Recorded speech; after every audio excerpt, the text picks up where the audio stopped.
పండగలైనా పెళ్లిళ్లైనా వస్త్రాలకు వేదికొక్కటే, అదే SR shopping mall. Family అంతటికి unlimited offers. వరుస సెలవులు రావడమే ఆ కుటుంబానికి శాపంగా మారిందా? సాయంత్రం 4 గంటలకు వాళ్ళ అమ్మ తిరిగి వచ్చేసరికి బాబు ఇంటికాడ లేకపోవడంతో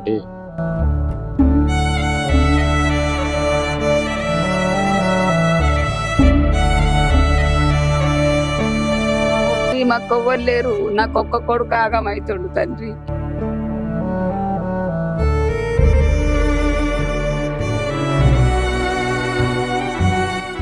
నమస్తే, వెల్కమ్ టు సుమన్ టీవీ. ప్రాణం తీసిన పతంగి చెరువు కుంటలో పడి బాలుడు మృతి. వరుస సెలవులు రావడమే ఆ కుటుంబానికి శాపంగా మారిందా? అవుననే అనిపిస్తుంది. పూర్తి వివరాల్లోకి వెళ్తే, సిద్దిపేట జిల్లా కేంద్రంలో లెక్చరర్ కాలనీలో ఆలెపు లింగము పద్మ రోజువారీ కూలి పనులు సాగిస్తూ జీవనం సాగిస్తున్నారు. ఉన్నట్టుండి తన కొడుకు స్నేహితులతో ఇంటి ముందు ఆడుకునే కొడుకు ఒక్కసారి మాయమైపోయాడా? అవుననే అనిపిస్తుంది. కొడుకెటు వాయ అని ఆ కన్న తల్లిదండ్రులు వెతకసాగరు, నలుదిక్కున వెతకసాగరు. కానీ కొడుకు కనిపించకపోవడంతో గుండెలు బాదుకుంటూ చుట్టుపక్కల వాళ్ళని సంప్రదించినా కూడా కొడుకు యొక్క జాడ కానరాలేదు. అనుమానంతో పోలీస్ స్టేషన్ వైపు ఫిర్యాదు చేశారు. ఒకవైపు పోలీసులు, మరొక వైపు కుటుంబ సభ్యులైతే వెతకసాగారు. వెతుకుతుండగా మత్స్యవాణి చెరువుకుంటలో పతంగి కనిపించడంతో ఆ పతంగి ఆడుకున్నాడు కదా కొడుకు అంటూ అనుమానంతో కూడా గజ ఈతగాళ్లకు సంప్రదించగా గజ ఈతగాళ్ళు అలాగే పోలీసు వాళ్ళ సహాయంతో ఆ మృతదేహాన్ని అయితే బయటకు తీశారు. ప్రాథమికంగా పోలీసులు అయితే వివరించారు. ఒక్కసారిగా తన కొడుకు చెరువుకుంటల తన కొడుకు మృతదేహాన్ని చూసి ఆ కుటుంబ సభ్యులు దుఃఖ సముద్రానికి గురి అయి ఒక్కసారిగా కుప్పగూలిపోయారు. ఇక్కడ కాలనీ వాసులు అయితే ఇక్కడ ఇండ్ల పక్కనే ఈ మత్స్యవాణి చెరువుకుంటా ఉంది. ఇక్కడ పూర్తి వివరాల్లోకి వెళ్తే కూడా మనకు ఇచ్చిన సమాచారం ప్రకారం అయితే ఇక్కడ చూడొచ్చు. ఈ చెరువుకుంటలో దాదాపుగా ప్రతి సంవత్సరము బతుకమ్మ పండుగ వచ్చినా కానీ చెరువు కోసం అయితే ఎంతో ఖర్చు పెట్టి కూడా ఎంతో అభివృద్ధి చేస్తున్నాను కూడా గత ప్రభుత్వాలు కావచ్చు, నేటి ప్రభుత్వాలు కావచ్చు ఎంతో గొప్పలు చెప్పుకునే పరిస్థితి అయితే ఇక్కడ స్థానికంగా మనతోనే చెప్పిన పరిస్థితులు అయితే ఉన్నాయి. చూసుకోవచ్చు ఇక్కడ గుర్రపు డెక్కలు. ఆ యొక్క బాలుడు తేజ కుమార్ పతంగి ఆడుకుంటూ పతంగి తెగిపోవడం వల్ల ఇదంతా గ్రీనరీ అనుకొని కూడా ఇక్కడ చూడవచ్చు. గ్రీనరీ అనుకొని అంత చెట్లు అనుకొని మొక్కలు, గుర్రపు డెక్కలు ఎంత క్లీన్గా మొత్తం ఇప్పుడు కింద నీళ్లు లేనట్టుగానే కనిపిస్తున్నాయి. కాబట్టి ఆ బాలుడు తేజ కుమార్ నిజంగా ఆ పతంగి కోసమే ఉరికి అందులో ప్రమాదవశాత్తు కాళ్ళు ఇరుక్కొని అందులో మునిగిపోయి ఉంటాడని కూడా స్థానికంగా ప్రజలతో పాటు స్థానిక పోలీసులు కూడా మనకు వివరించడం అయితే జరిగింది. ఏది ఏమైనప్పుడు కూడా ఆ యొక్క కుటుంబం అయితే పతంగి ప్రమాదంలో ఆ బాలుడు మృతి చెందడం అయితే సిద్దిపేట చుట్టుపక్కల నిజంగా ఈ ప్రజలతో పాటు విషాద ఛాయలు అయితే అలుముకున్నాయి. ప్రాథమికంగా పూర్తి పోలీసులు అయితే ఇన్వెస్టిగేషన్ చేస్తున్నారు. నిజంగానే ప్రమాదవశాత్తు పడి బాలుడు మృతి చెందాడా, ఇంకేమన్నా కారణాలు ఏమన్నా ఉన్నాయని కూడా మనం పూర్తి వివరాలు తెలుసుకునే ప్రయత్నం అయితే చేద్దాం. ప్రస్తుతం అయితే సిద్దిపేట పట్టణంలోని లెక్చరర్ కాలనీకి వచ్చాము. ఆలెపు లింగము పద్మ వాళ్ళ ఇంటి దగ్గరికి అయితే వచ్చాము. తేజ కుమార్ అసలు ఎలా మరణించాడు, అసలు దీనికి గల కారణాలు ఏంటి అనే విషయాలు పూర్తి వివరాలు కూడా మనం అడిగి తెలుసుకుందాం. చూసుకోవచ్చు ఇక్కడ వీళ్ళు చూస్తున్నట్టయితేనే చాలా పేదరికంగా ఉన్నట్టుగానే అనిపిస్తుంది మనకి. ఇక్కడ చూద్దాం, అసలు మరిన్ని వివరాలు అడిగి తెలుసుకుందాం. ఇక్కడ ఏదేమైనప్పుడు కూడా ఒక కన్న కొడుకు మరణించడం అనేది వాళ్ళకు తల్లిదండ్రుల ఒక దుఃఖ సముద్రంలో మునిగిపోయారు. వాళ్ళ అమ్మతో మాట్లాడదాం. అమ్మ చెప్పండి అమ్మ, అసలు ఎలా జరిగింది మీ తేజ కుమార్కి ప్రమాదం? ఎట్లా జరిగింది అసలు? మీరు ప్రమాదం జరిగినప్పుడు లేరా? అసలు ఏంటి? నేను పనికి వెళ్తా, మూట పనికి, కూలి పనికి వెళ్ళి నేను వచ్చే వరకు సాయంత్రం 4 గంటల నుంచి మొత్తం ఎతికినాం ఇక్కడ అంతా. పతంగికి వెళ్ళిండు అంటే అక్కడనే అంతా తిరిగినాం కానీ దొరకలే నా కొడుకు అంతా తిరిగినాం కానీ దొరకలే నా కొడుకు.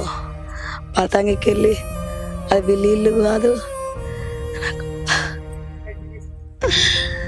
నా కొడుకు అని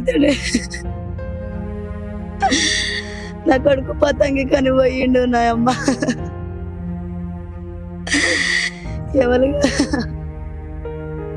ఎన్నో తరగతి చదువుతున్నామా? నా కొడుకు ఎన్నో తరగతి చదువుకుంటుండు. 12 సంవత్సరాలు ఉన్నాడు నా కొడుకు. అంటే వీళ్ళు కొడుకును పాపని ఇంటి దగ్గర వదిలిపెట్టి వెళ్తా సెలవులు రావడం వల్లనే కదా. సెలవులు రావడం వల్లనే, మళ్ళీ ఒకటి పతంగుల వల్లనే. నా కొడుకు పతంగం చూసుకుంటూనే పోయిండు. నా కొడుకు నా కొడుకు నా కొడుకు ఇక్కడ తేజు వాళ్ళ చెల్లె ఉంది. చెప్పురా, నీ పేరేం పేరమ్మా? ప్యూలా. ఏంటి మీ అన్న ఏమని చెప్పి బయటకు వెళ్ళిండు? ఏమి చెప్పాల, ఫ్రెండ్ వాళ్ళ ఇంటికి పోతున్నా అని చెప్పిండు. ఆ తర్వాత 1కి ఇంటికి వచ్చి ఆగమాగం తినిపోయిండు. నాకేమి చెప్పలేదు. తిని పోతే మళ్ళీ రాలేదు ఇంటికి. 4 నుంచి స్టార్ట్ చేస్తే దొరకలేదు. పతంగి తీసుకొని పోయిందా? ఒంటరినే పోయిండు. పతంగి కొనుక్కొని ఆడుకుంటాను వెళ్ళింది. అమ్మమ్మ డబ్బులు ఇచ్చిందట ఆడికి వెళ్తే. ఆయన తప్పనిసరి దొరుకుతూనే లేడు. పోయేటప్పుడు నీకు చెప్పలేదా మరి? చెప్పలేదు. చూసుకోవచ్చా, ఒక కన్న తల్లి అల్లారు ముద్దుగా ఆడుకునే కన్న కొడుకు ఇట్లా మరణించడం కూడా, అంటే పతంగా ఆడుకోవడం వల్లనే మరణించడం వల్ల నిజంగా ఆ తల్లి అయితే గుండెలు పెక్కటిల్లే విధంగా ఏడుస్తున్న పరిస్థితి అయితే కనిపిస్తుంది. అన్న చెప్పండి, అసలు ఎలా జరిగింది? మీకున్న ప్రాథమిక సమాచారం అసలు ఏంది? సార్, ఆ రోజు స్కూల్ హాలిడేస్ ఉండడం వల్ల మరి వాళ్ళ అమ్మ రోజువారి కూలికి ఇంట్లో వదిలేసి వెళ్ళింది. ఇక సాయంత్రం 4 గంటలకు వాళ్ళ అమ్మ తిరిగి వచ్చేసరికి బాబు ఇంటికాడ లేకపోవడంతో మొన్న బాబు ఎటు వెళ్ళిండు, పాప ఉన్నదని ఇక్కడ వాడకట్లో వాళ్ళందరి పిల్లల్ని వాళ్ళని వీళ్ళని అడుగుతుంటే గాలిపటం పట్టుకొని ఇట్లనే వెళ్ళిండి అనే సమాచారం అందింది. అందిన బట్టి మేము ఇదంతా కుంటలు కానీ బావులు కానీ ఎత్తుకులాడుతున్నాము.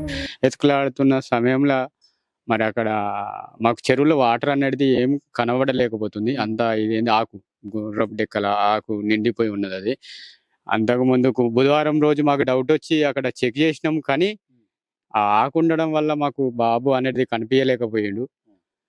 మరి సార్లు కానీ పోలీస్ సార్లు కానీ వచ్చి మాకు బాగానే సహకరించారు, మాతోటి తిరిగిర్రు. ఈ బేసారము రోజు గజీతగాళ్ళను తోలుకొచ్చి మరి ఎత్తుకులాడదామని ఇక్కడ చెరువు దగ్గరికి వచ్చి మేము చూస్తుండగా మరి ఒక అతను ఇక్కడ డౌట్ వస్తుందని చెప్పేసి ఆకులు అటు ఇటు అనంగా ఒక కట్టతోటి ఇట్లా లేపడం వల్ల బాబు కొంచెం డౌట్ వచ్చి అక్కడ ఉన్నాడనే విధానం బట్టి ఈ గజితగాళ్ళు లోపల దుంకి తీయడం జరిగింది. బాబు ఎలా పోయిందంటే ఈ పతంగి కూడా అక్కడే పడి ఉన్నది. పతంగి మీకు కనిపించింది, అక్కడే పడి ఉన్నది. దాన్ని తీసుకోవడానికి పోయే ఈ బాబు ఈ వాటర్ అని తెలియక మరి దాంట్లో పడి చనిపోయిందని చెప్పేసి మేము కూడా అనుకుంటున్నాము, భావిస్తున్నాము. కారణం ఏంటంటే అక్కడ వాటర్ కనిపిస్తలేదు, మొత్తం ఆకే కనిపిస్తుంది. అక్కడ వాటర్ లేవనే పోయింది బాబు అంతే.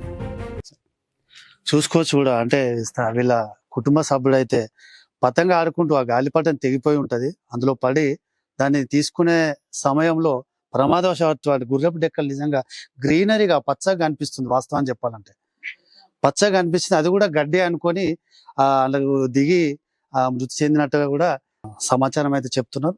చెప్పండి, అసలు అంటే పని పోయేటప్పుడు జాగ్రత్తలు తీసుకోమని ఏమన్నా చెప్పారా లేదా? అంటే రోజువారీ రెగ్యులర్ గా వెళ్తారేమో, బట్ ఎందుకు అట్లా మీరు నిర్లక్ష్యంగా వ్యవహరించినట్టుగా అనిపిస్తుంది? నిన్న మొన్న ఈ స్కూల్కే వెళ్ళిండు, సెలవు కాబట్టి వచ్చి ఇక్కడ ఆడిండు. ఆడి పిల్లలతోటి అక్కడ పోయి గాలిపటం వేసిండు. అయితే అది ఏర్పడతలేదు, గుండు ఉన్నది. ఆ గుండు చూద్దాము, అది ఆయనకు జారుతుందని తెలియదు, అంత గడ్డి ఉన్నది అక్కడ. ఆ గడ్డి ఉండుట్లా ఆయన అక్కడికి మంచి జాగానే అని చెప్పి ఆయన వెళ్ళే వరకు అందులో గుండు కాడికి వెళ్ళి జారి అక్కడనే పడ్డాడు. మేము 4 సార్లు 5 సార్లు అక్కడనే ఎంకులాడినాం కానీ గడ్డి ఉండుట్లా మాకు తెలియలేదు, అది వలం ఉండుట్లా తెలియక ఇది 3 రోజుల నుంచి అక్కడనే ఎంకులాడుతున్నాం కానీ కనపడతలేడు. అయితే దాదాపు ఆయనతో ఫ్రెండ్స్ ఉంటారు కదా, స్నేహితులు. మరి స్నేహితులు కూడా ఇప్పుడు రోజు అయితే రెగ్యులర్ గా ఆడుకుంటారు పిల్లలు అన్నప్పుడు, మరి ఆ ఫ్రెండ్స్ చెప్పలేదా? ఆ ఫ్రెండ్స్ చెప్పలే మాకు, అక్కడికి పోయిండు అక్కడ పడ్డాడు అని చెప్పలే. అయితే అక్కడ పోయినాము ఆడినాం అన్నారు కానీ ఈ ఏరియాలోకి వచ్చినాం అని చెప్పలేదు. అందు గురించి ఇక మేము ఆగమాగం తిరుగుడు పెట్టినాము. చెల్లు, కుంటలు, నీళ్లు, బాయ్ అన్ని ఎత్కంగా ఆ రోజు మనకు అక్కడ కనబడ్డాడు. చూసుకోవచ్చు. అయితే దాదాపుగా స్నేహితులతో ఆడుకోవాల్సిన కొడుకు ఉన్నట్టుండి కూడా, అంటే ఇంటిగా రోజువారీ రెగ్యులర్ గా స్కూల్ పోతారు, సాయంత్రం కానీ ఆడుకుంటారు కావచ్చు. అదేవిధంగా కూడా వీళ్ళ తల్లిదండ్రులు కావచ్చు నమ్మి వాళ్ళు రోజువారీ కూలీ చేస్తేనే వాళ్ళ పొట్ట గడుస్తుంది అనే వీళ్ళ పరిస్థితి అయితే ఉన్నది. పని పోయి వచ్చేసరికి కూడా కొడుకు కనిపించకపోవడంతో కూడా చుట్టుపక్కల వెతికి స్థానికంగా ప్రజలు చెప్పిన దానికి ఇట్లా పతంగి ఆడుకుంటూ అటు వెళ్ళిండు అనే సమాచారంతో వాళ్ళైతే వెతికి పోలీసులకు సమాచారం ఇవ్వడం వల్ల కూడా గజాయితగాల సహాయంతో ఆ మృతదేహాన్ని అయితే తీయడం జరిగింది. ఏది ఏమైనప్పుడు కూడా వీళ్ళకి ఎంతో కొంత అంటే వాళ్ళ పరిస్థితి చూసినట్టయితే కొంత ఇబ్బందికరంగానే ఉన్నట్టుగా అనిపిస్తుంది. ఫైనల్ గా మీరు ఏం కోరుకుంటున్నారమ్మా? అంటే ఒక ఆడపిల్ల ఆయన చెప్పాలంటే ఒక ఆడపిల్ల కన్న కొడుకు చనిపోయాడు, ఒక ఆడపిల్ల ఉంది.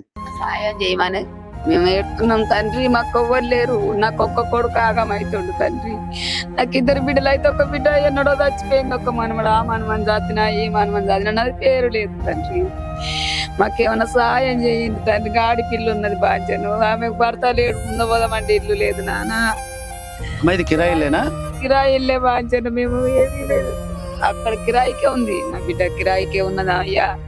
ఏం ఆదేరు లేదు బాధ్యత. ఏమన్నా సహాయకారం చేయండి నాయన తండ్రి. నీ బాధ్యత చూసుకోవచ్చు. దాదాపుగా వీళ్ళ పరిస్థితి చూసినట్టయితే ఎంతో కొంత ప్రభుత్వం కానీ దీనికి సంబంధిత కౌన్సిలర్ కావచ్చు, వీళ్ళ పేదరికాన్ని దృష్టిలో పెట్టుకొని కూడా ఒక బిడ్డన అయితే ఉంది. ఇప్పుడు కన్న కొడుకు అయితే చనిపోయాడు, పోయింది కానీ ఇప్పుడు మళ్ళీ తిరిగి తెచ్చుకునే అవకాశం అయితే లేదు. కానీ ఎంతో కొంత వాళ్ళకి ఆర్థిక సాయం చేసి కూడా ఆదుకోవాలని కూడా వాళ్ళు ప్రధానంగా కోరుతున్నారు. కెమెరామెన్ రమేష్తో భూపతి, సుమన్ టీవీ, సిద్దిపేట. వరుస సెలవులు రావడమే ఆ కుటుంబానికి శాపంగా మారిందా? సాయంత్రం 4 గంటలకు వాళ్ళ అమ్మ తిరిగి వచ్చేసరికి బాబు ఇంటికాడ లేకపోవడంతో